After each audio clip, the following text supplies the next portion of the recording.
yang kita dapat keuntungan di masa depan. Jadi nggak cuma uang biasa, tapi uang atau aset itu kita putarkan. Iya betul. Contohnya kayak beli saham sih. Nah, kita kan bisa beli saham di saham itu. Terus nanti bisa jadi harga saham itu menjulang naik. Jadi kita dapat keuntungan dari beli saham tersebut. Oke. Kalau menurutku atau yang lebih sederhananya itu kayak investasi emas. Yang dimana kita bisa beli emas hari ini, beberapa tahun kemudian nilainya bisa naik. Dan saat dijual kita dapat selisih untungnya loh. Oh iya benar. Jadi intinya teman-teman, investasi itu bukan cuma kita menyimpan duit ya teman-teman, tapi gimana caranya biar uang itu bekerja untuk kita. Oke, selanjutnya ini teman-teman, menurut teman-teman apa sih tujuan dari seseorang itu berinvestasi? Atau teman-teman apa tujuan teman-teman berinvestasi?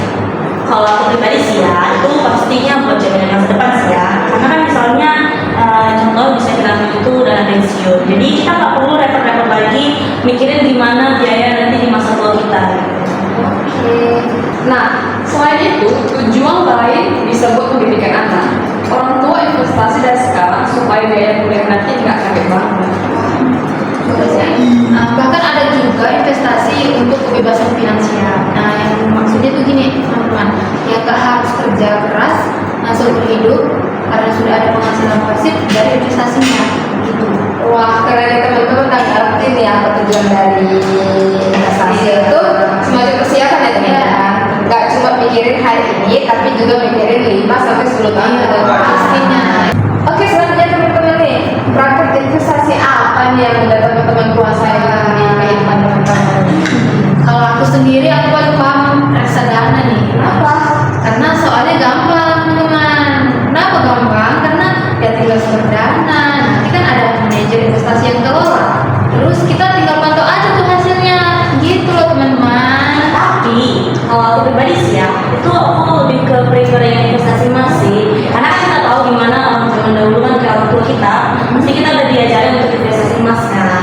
Dan juga kalau misalnya ada uang lebih, itu pasti kita beli emas. Terus nanti emas itu kan biasanya lebih stabil harganya. Iya, Sih. juga sih. Kalau Jessica, Nah, kalau saya lebih suka deposito. Memang return nggak terlalu besar, tapi aman karena dijamin sama bank. oke, keren ya teman-teman. Tapi kalau saya pribadi sih, saya berinvestasi itu di saham. Kenapa? Iya. Memang kan ini bukan kesalahan. Cuma kan kita bisa belajar analisis, kita belajar bagaimana cara kita mengelola saham tersebut ya kan. Iya. Kemudian hasilnya juga lumayan lebih besar dan bisa lebih cepat teman-teman. Oke. Jadi investasi itu penting buat masa depan, bukan cuma untuk gaya hidup. Tujuan utamanya adalah melindungi dan mengembangkan aset kita.